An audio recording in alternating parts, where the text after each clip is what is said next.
సంవత్సరం నా పేరు శేష్ కుమార్ జనార్దన్ మీడియా సమావేశంలో మాటలు ఖండిస్తున్నామని, ముఖ్యంగా జనార్దన్ సిగ్గు లేకుండా మాట్లాడుతున్నారని మాజీ మంత్రి బాలినేని శ్రీనివాసరెడ్డి అన్నారు. స్థానిక ఆయన నివాసంలో మీడియా సమావేశంలో పాల్గొని మాట్లాడారు.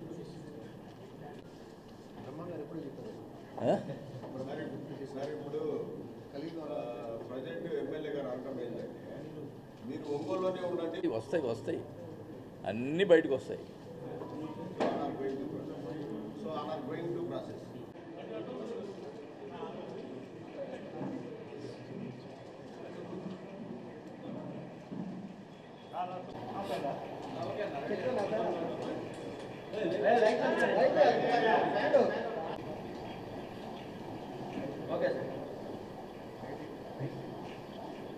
నిన్న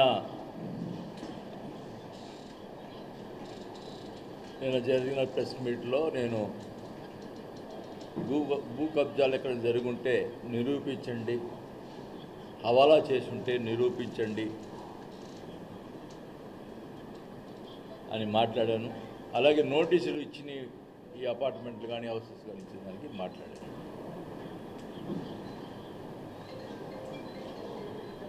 మరి అతను ఏం మాట్లాడుతున్నాడు? నిన్న ఒక్కొక్క పాయింట్ పక్కన ఎవరి నుంచి అడుగుతున్నాడు, ఆ పాయింట్ లేదో ఏం మాట్లాడాడు. మనం ఫస్ట్ పాయింట్ మాట్లాడింది ఎందుకు మాట్లాడాలా? హవాలా విషయం. పాయింట్గా అడుగుతూ ఉన్నావు. ఫస్ట్ మాట్లాడిన విషయం హవాలా విషయం. దాని గురించి మాటలు లేవు. సూర్యప్రకాష్ రెడ్డి ల్యాండ్ గురించి మాటలు లేవు.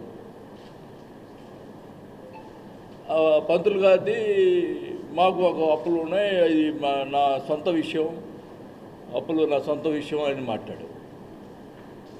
నా బ్యాంకులో నా సొంత విషయం అన్నాడు. కాదయ్యా, నేను బ్యాంకులో నేను వెళ్తున్నా, బ్యాంకులో 4-5 సార్లు పేపర్లో వచ్చింది, ఆక్షన్ వేస్తున్నాం అని చెప్పి వచ్చింది కాబట్టి అడుగుతాం. తప్పే ఉంది. ఓపెన్గా పేపర్లో వచ్చిందా లేదా? అంటే సెక్యూరిటీ పెడితే 50% ఇచ్చావు, మోసపూరితమైన ల్యాండ్ పెట్టావు. ఇక్కడ కాదు, నువ్వు వ్యవస్థని నువ్వు చేసుకుంటావు. నువ్వు హైదరాబాద్లో మణికొండలో ఉన్నటువంటి ల్యాండ్ వ్యవస్థను మేనేజ్ చేసుకుని తెచ్చుకున్నావు.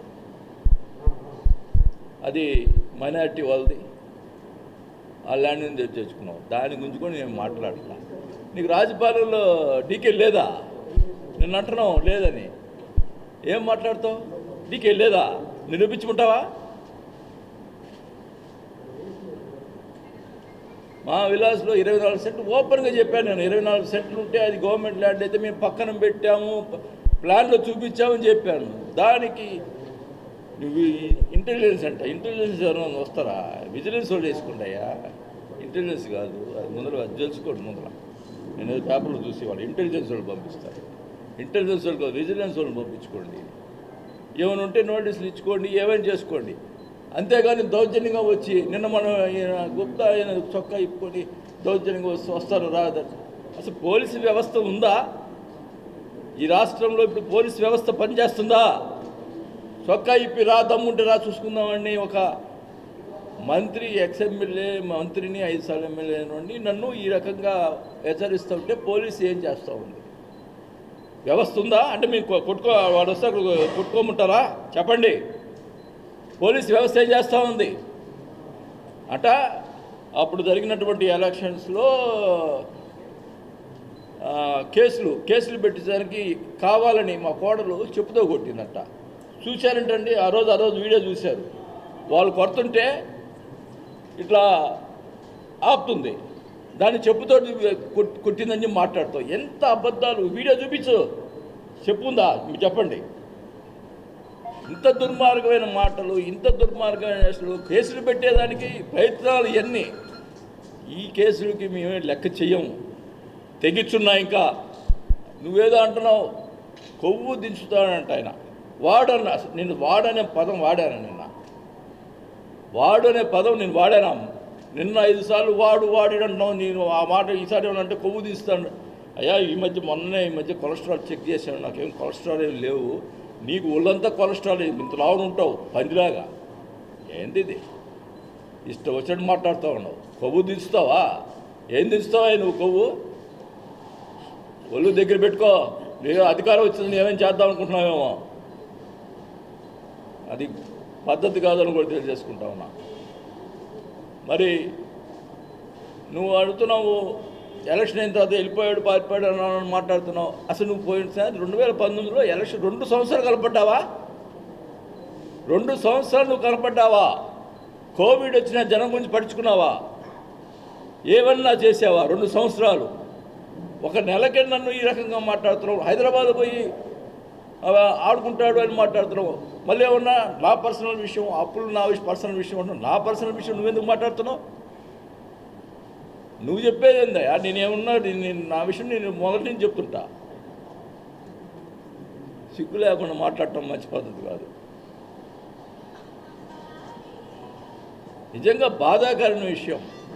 ఒక మంచిగా చేయాలనుకుంటే కూడా ఈ రకంగా నేను అడిగాను కదా ఓపెన్గా, నీ అధికారంలో ఉంది, భూ కబ్జా ఎక్కడ జరిగిందో చెయ్యండి అయ్యా అని అంటుంటే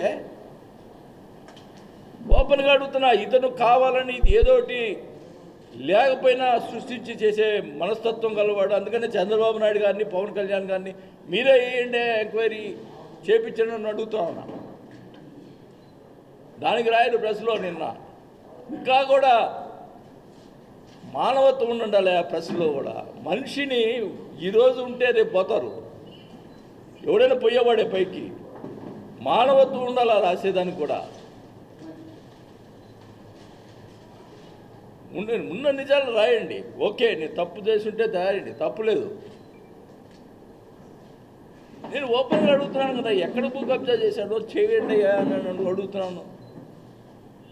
ఇంత ఓపెన్గా అడుగుతామంటే హవాలా చేశాడని చెప్పి గోల చేశారే. హవాలా అని 1000 కోట్లు సంపాదించాడు. నేను అడుగుతా ఉన్నా, ఎంక్వైరీ పెట్టండి టోటల్గా. నాకు అప్పుడు మా నాయన ఇచ్చిపోయిన ఆస్తిలో నేను ఎంత బాగొట్టానో తెలుసుద్ది. ఏంది ఇది? ఇష్టం వచ్చినట్టు చేస్తావు, ఇష్టం వచ్చినట్టు మాట్లాడతావు. ఇప్పుడు నా దగ్గర డబ్బులు ఎక్కువ లేదని మా వీకుడు డబ్బు ఉన్నాడు కాబట్టి అతని మీద వీళ్ళ విలాసులు కడుతున్నాడు. దాని మీద ఎట్టొకట ఆపి ఇది చేయాలని తాపత్రయం. ఇది ఇంత దుర్మార్గంగా, ఇంత కక్ష సాధింపుగా నువ్వు అపార్ట్మెంట్లకు నువ్వే ఒప్పుకున్నావు. నిన్న 95 మందికి నోటీసులు ఇచ్చారు. అది చట్టం తన పని చేసుకుపోద్దంట. మరి ఇంకా చాలా ఉన్నాయి. మీకు సంబంధించిన తెలుగుదేశం సంబంధించినటువంటి కట్టడాలు చాలా ఉన్నాయి. ఆ లిస్ట్ కూడా ఇస్తాను. ఆ చట్టం దాని పని మీకు చేయమును.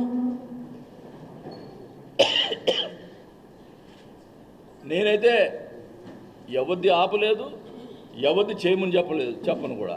నువ్వు చేసుకో, తప్పు చేస్తే చేసేసుకో. అది నీకు ఆ జనం వాళ్ళే చెప్పుకుంటారు. నాకేం సంబంధం లే. నువ్వు ఏ అపార్ట్మెంట్ ఎవడు కట్టాడో నాకు తెలియదు, ఎవరు ఇల్లు ఎక్స్ట్రా కట్టుకోవడో నాకు తెలియదు. నేను ఎప్పటికీ నేనేమి మా సొంతం ఏమీ లేవు. మా అన్న సైట్ కొంటే కూడా దాని మీద కూడా బురదడానికి ప్రయత్నం చేశారు. అప్పుడు అన్ని ఎవిడెన్స్తో చూపిస్తే నోరు మూసుకున్నారు. ఏంటి ఇది? అంటే ఏంటి, మా కుటుంబం ఎవరు కూడా ఉండకూడదా? బాగుండకూడదా? ఒకటే చెప్తా ఉన్నా, నాకైతే కొలెస్ట్రాల్ లేదు. నీ కొలెస్ట్రాల్ ఎంత ఉందో చెప్పు, అది దించుతా. లేదు ఒక అధికారం ఉంది కదా, మదం ఎక్కినట్టు మాట్లాడటం కాదు, అధికారం మదంతో మాట్లాడటం కాదు. అధికారం ఉన్నా లేకపోయినా ప్రజామానం సంపాదించుకో, హ్యాపీగా చేసుకో. నిన్న వాటర్ స్కీమ్ తీసుకొస్తే దానికి ఏదో ఉంటావు. అసలుకి ఎంత దుర్మార్గం. ఎలక్షన్ ముందల నేను ఇప్పుడు అడుగుతా ఉన్నా, ఈ ప్రజలు కూడా తెలుసుకోవాలా. నేను అడుగుతా ఉన్నా, పట్టాలు ఇస్తే దొంగ పట్టాలని మాట్లాడారు. చెప్పమనండి. ఇప్పుడు ఆ సైటు ఇచ్చింది కాదా, నిజం కాదా? ఇప్పుడు ఆ పట్టాలంట మార్చి కొంతమందికి గురించి ఏదో చేస్తాడంట. ఏం చేస్తాడో నాకైతే తెలియదు. ఆ రోజు నేను పోరాటం చేసి తెచ్చాను డబ్బులు, పట్టాలు ఇచ్చేదానికి, నాకు అందరికీ న్యాయం చేయాలని. దాంట్లో అవినీతి అని మాట్లాడతావు. నేను చెప్తున్నా, అక్కడ ఒక్కరి దగ్గర రైతుల దగ్గర ఒక్క రూపాయి నీ తీసుకుంటే దేనికైనా సిద్ధం. నువ్వు అక్కడ ఎక్కడ అల్లూరు దగ్గర చింతల దగ్గర దీని హౌసెస్ స్టార్ట్ చేసావు. దానికి ల్యాండ్ నువ్వు బినామీల పేరు కొన్ని డబ్బులు సంపాదించుకోలేదా? నువ్వు ఎన్ని చేసినా మేలకున్నా కానీ నువ్వు వద్దులారా నా రాజకీయం అని చెప్పి పోతే నన్ను ఈ రకంగా మా కోళ్ళ మీద కేసులు పెట్టాలా, వాళ్ళ మీద కేసులు పెట్టాలా, వాళ్ళని తన్నాలా, వీళ్ళని తన్నాలా. నిన్న అంటున్నాడు మా అబ్బాయితో దిగే వాళ్ళంతా గంజాయి బ్యాచ్ అంట, వాళ్ళందరినీ లోపల కొట్టి లోపల వేపిస్తాడంట. ఏందా ఈ పోలీసు వ్యవస్థ ఉందా? ఇది ప్రజాస్వామ్యంగా ఉందా? ఆయన కొడతాడంట, లోపల వేపిస్తాడంట. ఎక్కడున్నా తీసుకొని లోపల బయటకు తీసుకొస్తాడంట. ఎవడో కొట్టింది? ఇప్పుడు ఆమె ఎవరు ఎలక్షన్లో ఎమ్మెల్సీ ఎలక్షన్లో వెంకటరత్నం కొట్టారు. ఆమె ఎప్పుడు ఎలక్షన్లు గోల్ చేస్తుంటుంది. ఏం ఆడవాళ్ళు గొడవ జరిగింది, దానికి కూడా నేను బాధ్యత. నీకు ఎవరన్నా ఆడవాళ్ళు కొట్టమంటావా? నీ సంస్కారం అది. నీ ఇష్టం వచ్చినట్టు మాట్లాడుతున్నావు, నీ ఇష్టం వచ్చినట్టు చేస్తా ఉన్నావు. నేను చెప్తా ఉన్నా, నేనైతే ప్రశ్నించేవాడిని ఎప్పుడు కూడా. జగన్ గారు ఏం చేసినా నేను ప్రశ్నించా. అందువల్ల పార్టీలో కూడా నేను అన్ని రకాలుగా ఇబ్బంది పడ్డా, బయటకు చెప్పుకోలా. అన్ని రకాలుగా అవమానాలు పడ్డా, ఆర్థికంగా ఇబ్బంది పడ్డా. మళ్ళీ ఇతను ఏమన్నా వందల కోట్లు, వేల కోట్లు సంపాదించాడు అంటున్నారు.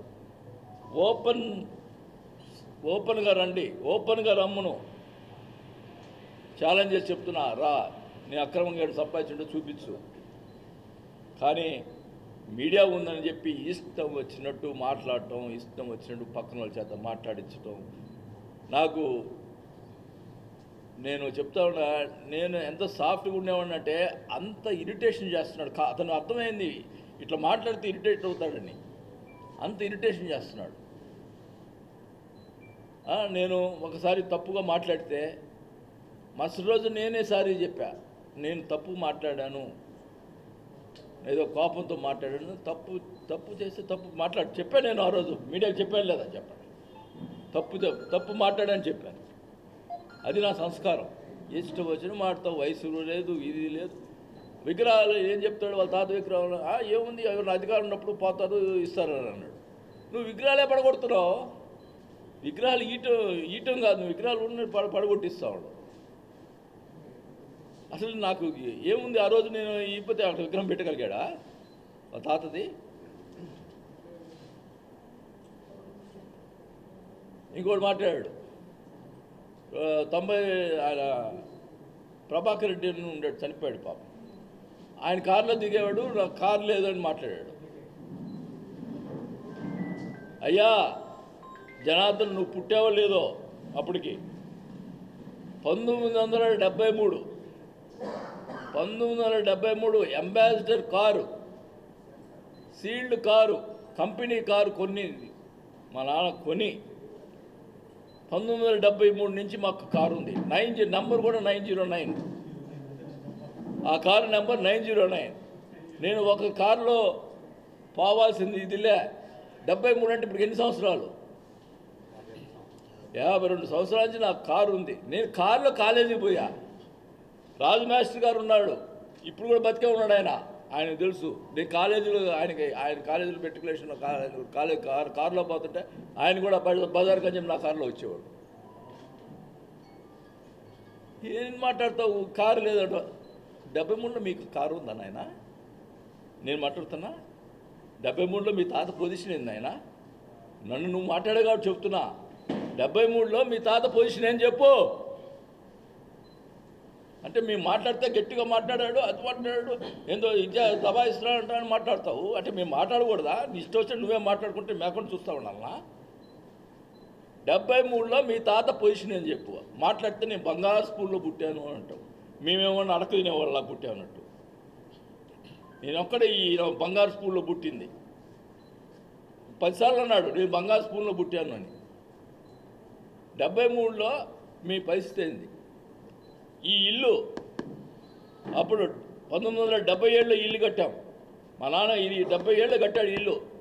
మొత్తం ఒంగోలు వాళ్ళందరూ వచ్చి, అప్పుడు మేము రాజకీయాల్లో లేవు, ఒంగోలు వాళ్ళందరూ వచ్చి అప్పుడు ఆ 70 ఏళ్ళలోనే ఇంత మోడల్గా కట్టాలని చెప్పి అందరూ వచ్చి ఇల్లు చూసిపోయేవాళ్ళు.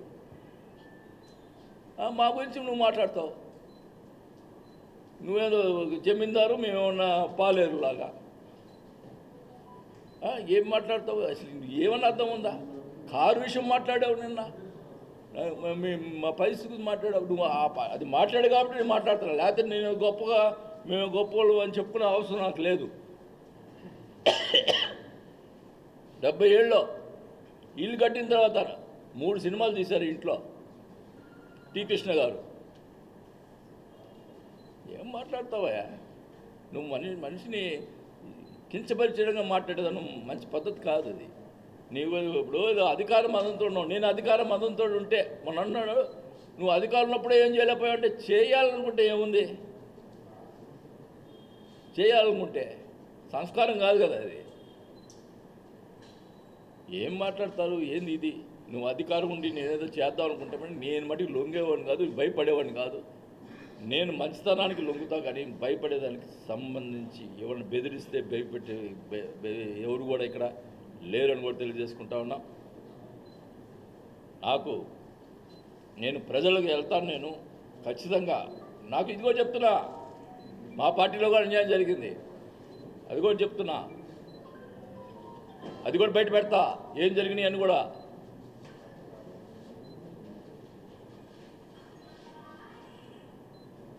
అన్ని రకాలుగా ఇబ్బంది పడ్డాను, ప్రజలకు తెలియాలా. వీళ్ళు మా పార్టీ వాళ్ళు అతను కలిసి ఆడిన నాటకాలు, ఈ రకంగా ప్రచారం చేయటం, సోషల్ మీడియాలో ప్రచారం చేయటం, ఇవన్నీ కూడా బయట పెడతా. ఏందో నేను అన్నిటికీ నాకు రాజశేఖర్ గారి మీద ఉన్న ప్రేమతోటి నేను అన్నిటి కూడా ఓర్చుకున్నా, అది కూడా బయట పెడతానని కూడా తెలియజేసుకుంటా ఉన్నా. కానీ ఒకటే చెప్తా ఉన్నా,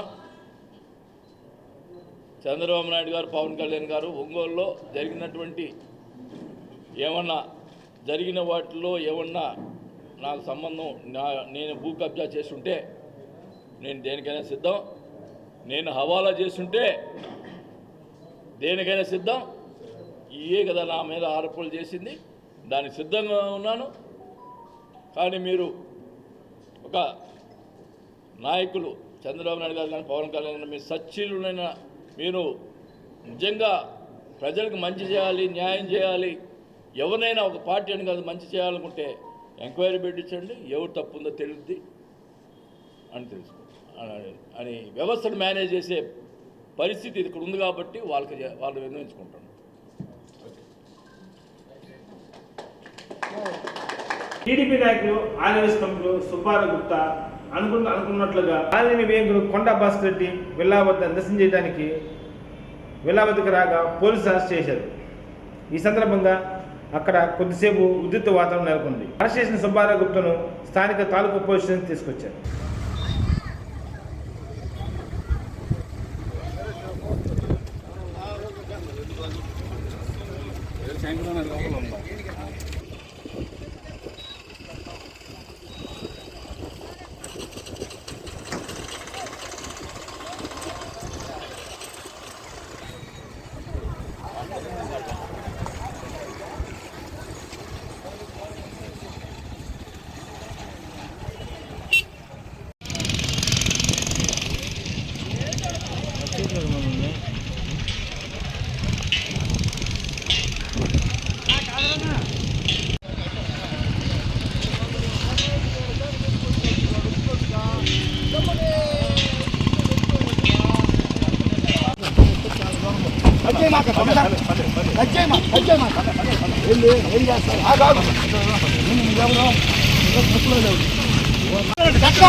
ఇది జరిగిందో తెలీదు. నువ్వు ఇక్కడికి వచ్చి ఆడవాళ్ళ ముందుకు వచ్చి నుంచో, మేము ఆడవాళ్ళమే కొడతాం. అన్న మీద సవాల్ చేసే అంత నీకు దమ్ము ధైర్యం ఉంటే రా. నీవు పార్టీలో నువ్వేదో ఆశించి ఆర్యవైశ్య కార్పొరేషన్ చైర్మన్గా వీటన్నిటి కోసం ఎక్స్పెక్టేషన్లో ఉన్నావు. ఇప్పుడు దానికోసం నువ్వు ఇక్కడికి వచ్చి సవాలు విసరటం ఇవన్నీ చేయడం కరెక్ట్ అయిన పద్ధతి కాదు. ఒంగోలు నగరపాలక సంస్థ కార్పొరేటర్లు పార్టీ మార్పులపై మాజీ మంత్రి బాలినేని శ్రీనివాసరెడ్డి స్పందిస్తూ ఎవరిని బలవంతం చేయట్లేదని, పార్టీలో ఉండాలంటే ఉండండి, రోజుకు మీకు కాపలా కాయలేమని అసహనం వ్యక్తం చేశారు. స్థానిక ఆయన నివాసంలో మీడియా సమావేశంలో పాల్గొని మాట్లాడారు.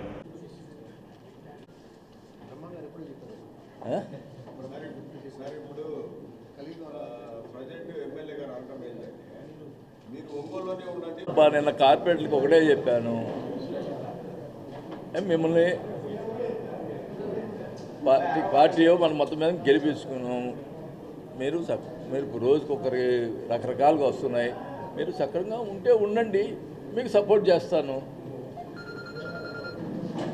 పొద్దుగూకులు మేము కాపలా కాయలేము కదా ఎవరికి.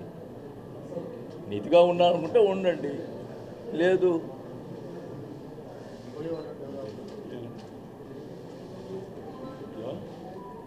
రోజు రాజకీయంగా అలా చేస్తే దెబ్బతినేది వాళ్ళు ఈ 2 ఏళ్ళు కోసమే కదా.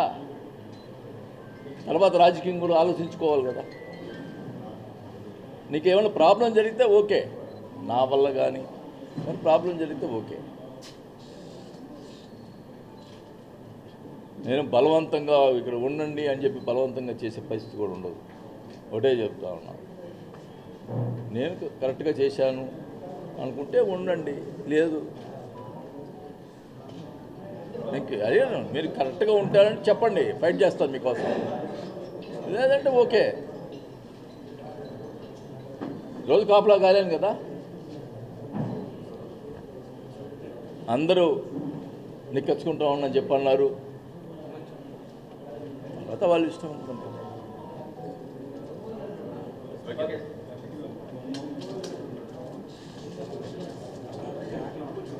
నెల 15వ తేదీన రేషన్ డీలర్ల సర్వసభ సమావేశం ఒంగోలులోని కాపు కళ్యాణంలో జరుగుతుందని జాతీయ ఉత్పత్తి పంపిణీ పథకం నిర్వహణదారుల సంక్షేమ సమైక్య ప్రకాశం జిల్లా అడాక్ కమిటీ చైర్మన్ మోదుగురు శ్రీనివాసరావు తెలిపారు. స్థానిక ఆర్యవైశ్య భవనంలో ఏర్పాటు చేసిన మీడియా సమావేశంలో పాల్గొని మాట్లాడారు. ఈ కార్యక్రమంలో కె సుమన్, సిప్రియా తదితరులు పాల్గొన్నారు.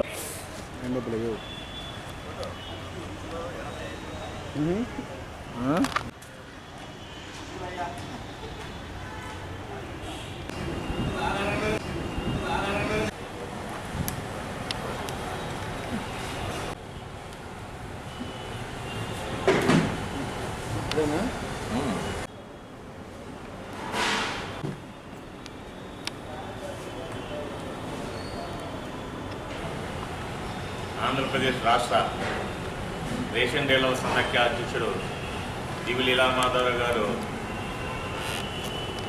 ఆదేశాలను అనుసరించి ప్రకాశం జిల్లా రేషన్ డీలర్ సంఘం తరఫున ఈ నెల 17/7/24 బుధవారం మన ఒంగోలులోని కాపు కళ్యాణ మండపం నందు ప్రకాశం జిల్లా రేషన్ డీలర్ సంఘాల సమాఖ్య ఆధ్వర్యంలో సర్వసభ్య సమావేశం జరుగుతుంది. బుధవారం 10 గంటలకి డీలర్లందరూ అటెండ్ కావాల్సిందిగా కోరుతున్నాం. గత గవర్నమెంట్లో డీలర్స్ ఎంతో ఇబ్బందులు ఎదుర్కొని ఆందోళనగా ఉన్న దశలో మన లీలామాధవరావు గారు ఒక భరోసా యాత్ర స్టేట్ వైడ్గా కూడా రాష్ట్ర వ్యాప్తంగా అన్ని జిల్లాల్లో ప్రవేశపెట్టడం జరిగింది.